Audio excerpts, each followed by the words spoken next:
صلوا على المصطفى الهاشمي بدر الصفا سماه ربي محمدا صلوا عليه وسلموا. صلوا على المصطفى الهاشمي بدر الصفا سماه ربي محمدا صلوا عليه وسلموا. صلوا عليه صلوا عليه صلوا عليه لتغنموا داي.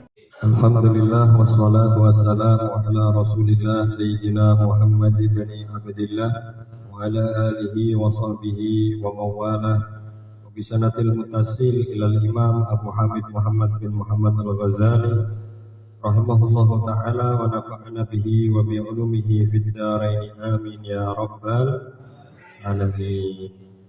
Al-qismu tsani al-qawlu fi jitinabil ma'asi. Kita masih membahas untuk kita menjauhi lisan kita daripada perbuatan ghibah, yaitu ngerasani orang. Lanjutkan, wa yamna'uka an ghibatil muslimina amrun law tafakkarta fihi. Jadi kemarin firman-Nya Allah yaitu wala yaghtab ba'dukum ba'dha ayuhibbu ahadukum ayyakula lahma akhihi maitan fakarihtumuh.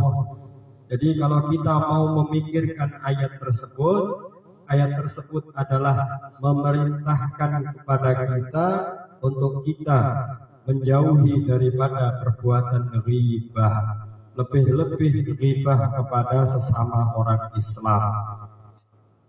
Wa huwa an tanzura fi nafsika hal fika aibun zahirun aw batinun. Jadi kalau kita mau memikirkan, jadi Imam Ghazali mengajak kita untuk berpikir apa? Berpikir kita itu jangan sampai ngomongi orang. Yang pertama apa? Ayyan zura fi nafsika, kamu memandang dulu dirimu. Adakah di dalam dirimu hal fika aibun zahirun? Adakah di dalam dirimu sesuatu aib yang tampak, au batinun, atau yang tidak tampak? Jadi kalau kamu mau ngomongin orang, kamu lihat dulu dirimu. Kira-kira saya punya aib gak ya? Karena kalau sekali kita ngomongin orang, otomatis dia gak terima, akan ngomong kita balik. Siap itu, kita harus siap. Jadi sebelum kita ngomongin orang, lebih-lebih ngomongin kejelekan orang, itu kita harus siap. Harus siap apa? Introspeksi diri. Dohir kita ada aib enggak? Kita ada kesalahan yang nampak enggak? Atau batin kita? Wahal anta muqarifun ma'siyah, muqarifu ma'siyatin sirran au jahra. Apakah kamu itu melakukan kemaksiatan secara terang-terangan ataupun secara rahasia? Jadi kita sebelum ngomongin orang, itu kita diajak oleh Imam siapa? Imam Ghazali untuk berpikir kamu itu melakukan maksiat secara rahasia atau terang-terangan atau tidak. Kalau kamu ingin mengomongkan kemaksiatan orang lain. Faida arafta dzalik, ketika kamu mengetahui, mengenal itu semua, min nafsika daripada dirimu, fa'lam anna ajzahu, ketahuilah sesungguhnya lemahnya itu semua anit tanazzu'i amma nisbatuhu ilaihi ka'ajzika. Jadi lemahnya orang tersebut kan mau kita omongin. Berarti kan orang yang kita omongin mempunyai kesalahan. Kita mau ngomongin orang nih, mau ngomongin kejelekan orang. Nah, sebelum kita ngomongin kejelekan orang, kita oleh Imam Ghazali diajak melihat diri kita dulu. Jadi kelemahan di dalam diri orang tersebut ada enggak di dalam dirimu? Jadi kalau kita melihat diri kita, oh ada kelemahan saya sama kayak kelemahan dia, maka itu akan terhenti. Wa udruhu ka'udrika, udurnya dia, alasan dia melakukan perbuatan seperti itu sama, alasannya juga seperti kamu. Wa kama takrahu an tafdiha wa tazkura uyubaka fa huwa aidan yakrahu. Kalau kamu tidak senang, kalau kamu tidak senang diperlihatkan, diomongkan aibmu, begitu juga dia tidak senang. Jadi tolak ukur seseorang itu lihatlah diri sendiri. Fa inna sarathu fa in satartahu satarallah alaika uyubaka. Kalau kamu mau menutupi aib dia, maka Allah akan menutupi aib. Kalau kita punya aib, jangan suka ngumbar aibnya orang lain. Man satara musliman, di hadis itu man satara musliman satarahullah. Barang siapa yang menutupi aibnya orang Islam, maka Allah akan menutupi aibnya. Fa in fadahtahu salatallahu alaika alsinatan hiddadan yamzakuna ardaka fid dunya. Kalau kamu berani sekali-kali berani mengomongkan kejelekan orang lain, maka Allah akan menguasakan lisan-lisan yang sangat tajam. Jadi siap kamu menerima omongan yang menyakitkan, yang di situ akan mempermalukan harga dirimu di dunia. Jadi kalau kita senang ngomongin orang, siap-siap kamu dapat omongan dengan lisan yang sangat tajam. Itu wis hukum alam, timbal balik. Hukum alam itu timbal balik. Kamu siap-siap, kamu ngomongin orang, siap-siap nanti. Walaupun bukan balasan dari orang tersebut, nanti dari mulut orang lain. Yang tersakiti. Itu ada model-model orang kayak gitu. Wes ngomongin kalau ngomongin kejelekan orang wis kaya duwe.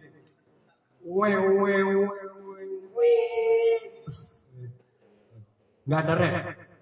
Tapi giliran dirinya yang diomong nangis. Nah, seolah-olah dia yang paling tersakiti. Nah itu beritamu.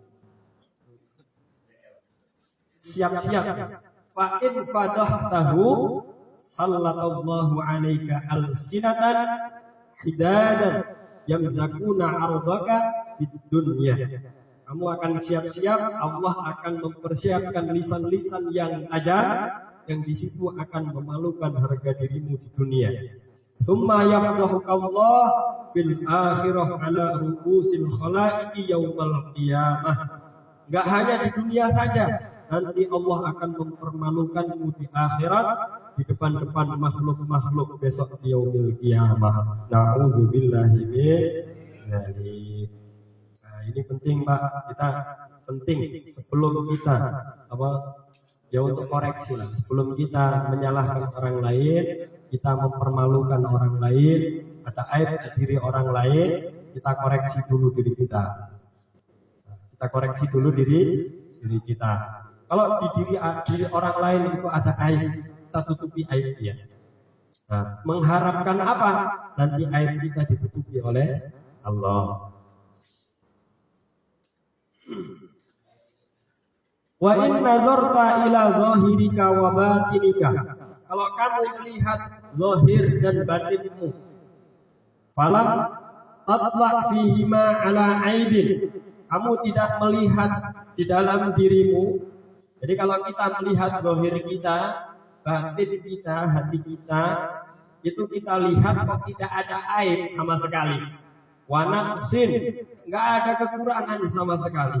Fi dinin wa dunya. Di agamanya tidak ada kekurangan, dunianya tidak ada kekurangan. Fa'lam, ketahuilah, anna jahlaka bi uyubi nafsika. Sesungguhnya kebodohanmu itu ada di dalam aib dirimu sendiri. Jadi kebodohan seseorang itu apa? Mengoreksi dirinya sendiri, melihat aib dirinya sendiri. Itu paling bodoh-bodohnya orang itu apa? Melihat aib diri sendiri. Dia nggak bisa. Fa'lam anna jahlaka, tak ulangi mereka. Fa'lam anna jahlaka bi uyubi nafsika aqbahu anwa'ul hamatah. Jadi kita ini melihat kepada diri kita sendiri. Diri kita walaupun jeleknya seperti apa itu nggak kelihatan. nggak kelihatan, buta. Buta mata kita itu melihat aib diri kita sendiri.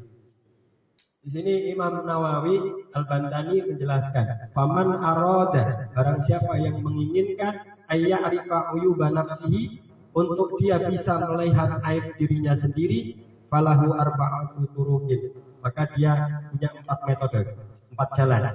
Yang pertama, al-awwalu ayyajlisa baina yaday syaikhin basirin bi uyubin nafsi muttali'un ala khafayal ahad. Duduklah kamu di depannya syekh yang di situ punya mata basirah, pandangan hati. Nah, jadi duduklah kalau kita ingin tahu kekurangan kita, duduklah kamu di depan seorang syekh, seorang guru yang punya pandangan hati yang tajam, basirah, tentang melihat aib diri seseorang. Wa yattabi'u isyaratahu fi mujahadatihi. Kamu mengikuti saran daripada syekh tersebut. Nah, makanya berat di situ sekarang, apalagi zaman sekarang. Sulit sekali mencari guru yang di situ punya basirah yang tajam. Jadi beliau orang-orang ada makhluk-makhluknya Allah yang di situ mata hatinya itu bisa tembus melihat kelakuan jelek seseorang. Jadi kayak apa ya itu apa Taifur itu tahu mana orang goblok, mana orang pintar. Benar. Baru datang ini orang alim. Beliau tahu, oh ini orang alim. Langsung dimuliakan. Padahal itu baru kenal. Itu ada ustadz di sana. Itu pindahan, enggak alim orangnya. Itu pamannya Gus Adim. Pamannya Gus Adim pinternya luar biasa. Sekarang jadi koriknya. Kalau setiap puasa itu beliau yang baca, karena bacaannya bagus, enak didengar. Bacaannya bagus, enak didengar, cepat bisa. Waduh, itu yang repot. Karena setiap puasa itu bacanya Sahih Muslim harus hatam, Sahih Bukhari harus hatam, Abu Dawud harus hatam, tafsir apa nanti, tafsir Ibnu Katsir harus hatam. Kan berarti harus cepat bacanya. Terus bacanya enggak cuma bahasa Arabnya doang yang dibaca, ada muradnya. Utawi iki-iku gitu. Itu beliau ketika sowan Kiai, sowan ke apa Taifur, langsung tak boleh bojo ya. Nah, ini pinternya itu di sini. Tak boleh bojo, karena kalau udah dicariin istri otomatis bisa diikat. Jadi nggak bisa kemana-mana. Boleh bojo. Manggon tinggal di sini 1 bulan. Nanti saya cariin istri. Siap. Nggih, Kiai. Derek. Akhirnya di situ 1 bulan. Di situ 1 bulan dinikahkan. Terus dibikinkan tempat. Karena pondok itu harus punya ustadz yang mumpuni, Pak. Kalau pondok cuma dihandle sama kiainya saja nggak bisa. Nggak bisa. Kalau kiainya undangan, santrinya gimana? Jadi pinternya. Jadi beliau itu tahu mana orang alim, mana yang enggak. Benar. Nah, kalau ngaji sindir sendiri-sendiri itu tanpa. Tapi pintar, enggak memperlihatkan. Jadi Abu Ya Taifur itu wali tapi tidak memperlihatkan kewaliannya. Nah itu hebatnya wali tapi tidak memperlihatkan kewaliannya. Jadi setiap kita itu sowan kemana-mana, sowan kiai. Kalau kita puasa atau kadang puasa kan kita puasaan di mana, di Pondok Lirboyo, puasaan di pelosok, puasaan di mana. Ditanyain di situ sowan, ditanyain dari mana? Dari Pondok Purworejo. Yaitu Kiai Muat. Wah. Kiai Muat. Itu yang ngakuin orang-orang. Karena Mbah Yai biasa guyonan kok isin. Ibu cekakak karo santri. Enggak kelihatan. Jadi tidak memperlihatkan. Yang diperlihatkan itu syariatnya. Karena apa? Karena kewalian tidak bisa dicontoh oleh seseorang, tapi syariat bisa dicontoh oleh orang lain. Ya. Kalau cuma memperlihatkan kewalian, kesaktian, orang lain nggak bisa contoh, Pak. Yang bisa nyontoh itu syariatnya, sholatnya bagaimana, ibadahnya bagaimana, baca Qurannya bagaimana, ibadah sehari-harinya kita tahu semuanya. Itu yang bisa dicontoh. Tapi kalau kewalian nggak bisa, keramat nggak bisa. Nah, Mbah Yai itu bisik-bisik ke saya. Kan beliau itu terkenal kalau bikin sumur itu selalu dapat air. Walaupun di tempat tidak ada air, pasti dapat air. Di Brenggong itu tempat desa terkutuk. Iya, Brenggong itu desa dikutuk sama wali. Nah, jadi dulu itu ada wali kehausan. Minta air sama orang di sana karena pas lagi kemarau tidak dikasih air. Akhirnya disumpahin sama wali itu. Sumpahin airnya, aja. Akhirnya sampai sekarang sulit air. Sulit air. Itu pondok akhirnya Mbah Yai awasul sama wali itu yang nyumpahin itu. Oh, bisa izin ke karo wali nih, kawin ini bikin di sini. Dibikin di pot keluar air. Keluar air. Akhirnya yang bawah-bawah gak terima, bikin air juga. Akhirnya bikin yang lebih dalam.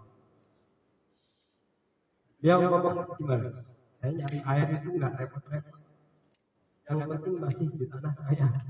Kalau bikinnya di tempat sendiri, yang penting masih di dalam tanah saya. Kan kadang orang nyari air itu kadang godong sindri kan? Godong sindri. Talas, daun talas itu kadang dibalik. Kalau di ininya ada embunnya, berarti bawahnya ada air, ada sumber air. Ada yang macam-macam itu nyari sumber air. Kadang kalau pas nggak di tempat tanahnya sendiri, di tempat tanah orang, kan berarti kita hosok. Mbah Yai enggak. Mbah Yai yang penting di tanah saya. Nah, aku melu-melu. Baik ini jatahku di. Gawe sumur, jatahku sendiri. Karena Mbah Yai itu ngomong bisik-bisik kali sama saya. Bisik-bisik. Yang penting gawe sumur itu tanah itu. Orang gosok di tanah itu. Nah, makanya saya bikin sumur itu di bawahnya Pak Wawan itu. Di dalam itu sudah jelas tanah saya. Orang-orang di depan malah biarin, enggak di dalam. Karena pernah dibisikin sama Mbah Yai. Wis melu. Orang rambut baju ya nemen, masa ya rambut baju. Aku tak protes ya, Mbah Yai tak protes.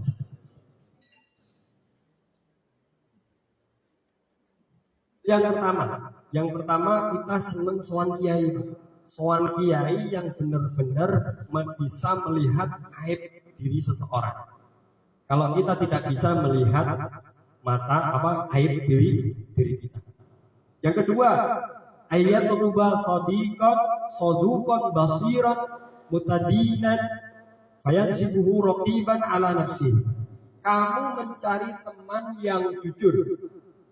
Kamu mencari teman sodik yang jujur, yang di situ soleh lah intinya, yang mempunyai mata batin, basir, yang hatinya itu hidup. Orang senang maksiat, ya teman pondok lah intinya. Jadi kita punya aib apa, kesalahan apa, dia berani ngomong gitu. Jadi kalau kita punya teman yang berani ngomong kesalahan kita, itu pegangnya. Kan kadang teman kita salah malah diumbar-umbar. Ayo, lakoni terus. Orang malah nyolong terus kayak cukup kayak, ya kan? Malah ini teman nggak baik ini. Jadi teman yang baik itu teman yang mau menasihati kita daripada kesalahan. Nah kita nggak tahu, kadang kita nggak tahu salah kita itu di mana. Teman kita itu yang kasih tahu. Liyulahidhu ahwalahu wa af'alahu, supaya dia itu mengkritik daripada perbuatan kita, daripada amal-amal kita. Fama kariha min akhlaqihi wa af'alihi wa yubuhul batin wa zahirah yunabbihu alaih. Ini penting kita punya bestie, punya friend yang soleh. Punya bestie, punya teman akrab itu yang soleh. Teman akrab yang soleh. Yang ketiga, ayyastafida ma'rifata nafsihi min alsinati a'da'i. Kalau kamu ingin mengetahui aibmu, apa yang dikeluarkan dari mulut pembencimu, itu berarti aib.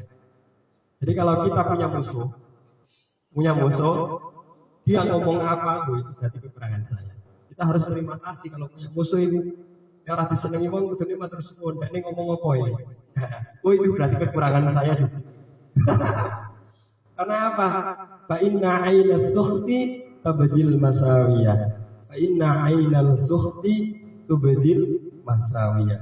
Karena pandangan orang pembenci tubdil masawiyah, menampakkan kesalahan-kesalahan. Jadi kalau sampean kepingin melihat kesalahanmu, kekuranganmu, itu lihatlah dari mulut pembencimu. Jadi sampean di pembenci, alhamdulillah, ojo jengkel. Alhamdulillah, berarti bisa mengoreksi diri. Illa kecuali anna taba'a majbulun ala takzibil adwi. Tapi watak itu majbul, dicetak ala takzibil adwi, untuk membohongi musuh. Otomatis kalau orang tersebut, orang pembenci kita, ngomong yang macam-macam, kita akan menyangkal. Padahal itu benar yang diucapkan. Wes tak meneng wae. Karena watak itu watak seseorang itu diciptakan untuk menyangkal, membohongi daripada musuh. Wa hamli qawlihi 'alal hasad, dan mengarahkan ucapannya untuk menghasut orang. Walakinil basir la yakhlu 'anil intifa' bi qawli a'da'i. Akan tetapi orang yang mempunyai pandangan hati, dia tidak akan sepi daripada mengambil manfaat dengan ucapan musuh-musuhnya. Tapi hati-hati ya dengan ucapan musuh itu. Tidak semua ucapan musuh itu benar. Karena apa? Watak seorang musuh itu otomatis akan mengucapkan sesuatu yang bohong lah, biar menjatuhkan lawannya, ya enggak? Dan membawa omongan tersebut kepada hasud, iri. Yang keempat, ar-rabi ayyukhalitun nas. Kamu berkumpul dengan manusia. Fa kullu ma ra'ahu mazmuman fima bainal khalqi falyutalib nafsahu bih. Jadi kita bergaul dengan orang, kalau apa yang dipandang oleh orang itu kok jelek, maka kita tuntut diri kita untuk tidak melakukan itu. Jadi kita kumpul sama orang, ada yang ngomong ini nggak boleh, ini jelek. Nah, kita ambil intifak dari tersebut. Jangan sampai kita melakukan hal tersebut. Ya. Jadi kumpul orang itu ada manfaatnya. Wah, ini kumpul wong malah gawe rusuh kok. Jadi kita kumpul orang, ngopi bareng, ngopi di mana, di warung, di oke. Nah, nanti kan ngobrol segala macam. Kita ambil kesimpulan dari obrolan tersebut. Oh, berarti kalau kelakuan seperti ini itu tidak baik. Nah, jangan sampai kita melakukan seperti itu. Oh, no, baik. Dijak ngopi tak gelem. Pasti pandangan orang kan ada sesuatu yang baik, ada sesuatu yang jelek. Oh, ini kelakuan baik. Oh, berarti kita tahu kalau kelakuan seperti itu tidak baik. Penting, Pak, karena kita nggak mesti perbuatan kita itu baik. Kita bukan nabi, Bos. Kita bukan nabi, setiap ucapan, setiap perbuatan bisa diikuti. Kita bukan nabi. Kadang kita ngomong benar, kadang kelakuan benar. Kita menyangka itu benar. Kita kumpul orang, orang itu ngomong seperti ini, kelakuan seperti ini, kalau ucapannya seperti ini, itu tidak baik. Kita ambil manfaat dari itu. Jangan sampai saya melakukan atau berucap seperti itu. Karena alasannya apa? Fa innal mu'mina mir'atul mu'min. Karena orang mukmin adalah cerminan daripada mukmin yang lain. Jadi sama orang iman itu adalah cerminan. Kalau kelakuannya baik, berarti itu baik, boleh kita ikuti. Kalau pandangan orang mukmin kok seperti ini jelek, jangan kita ikuti. Begitu. Tsumma in kunta shadiqan fi dhannika fashkurillah alaihi. Kalau kamu benar-benar shadiqan, jujur, benar, kelakuannya benar, fi dhannika di dalam persangkaanmu. Nah, kita benar-benar persangkaan saya benar, saya ini kayaknya kelakuannya udah rada penting lah. Udah rada baik lah. Orang ngomongi bang, fashkurillah alaih, maka syukurlah kamu Allah kepada Allah alaihi atas persangkaan tersebut.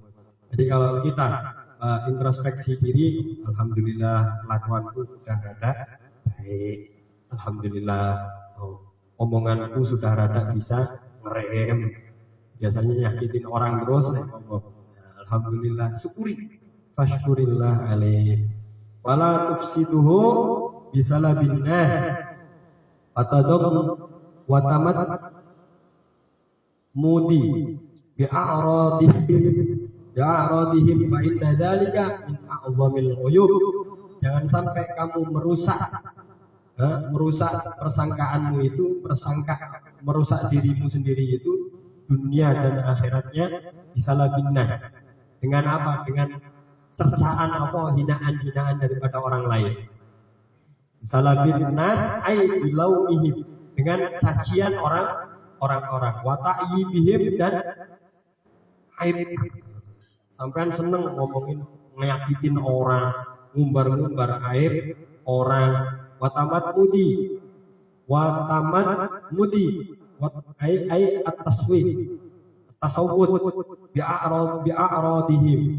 Jadi senengannya misui wong, tahu misui? Misui itu mencaci maki, menghardik orang. Fa inna dzalika min a'zamil uyub, karena itu semua adalah paling besar-besarnya aib. Ada orang, ya Allah, senengannya ngelek-ngelek wong, senengannya apa? Caci maki orang. Itu bentuk daripada paling besar-besarnya aib. Qala Umar, dijelaskan di sini di sarahnya. Qala Umar radhiyallahu anhu, alaikum bidzikrillah fa innahu shifaa'un. Jadi kalau kita sudah terlanjur kita punya penyakit, senang ngomongin orang, senang caci maki orang, senang memandang orang jelek, maka diobati dengan apa? Alaikum bizikrillah, senang di zikir, fa innahu shifaa'un, karena zikir itu sebagai obat. Jadi kalau kita ingin sembuh, karena menyembuhkan penyakit hati, menyembuhkan penyakit mulut itu paling susah. Wa iyyakum wal ghibah wa dzikrin nas fa innahu da. Jangan sampai kamu melakukan ghibah, menyebutkan orang, ngomongin orang. Fa innahu da, itu adalah penyakit.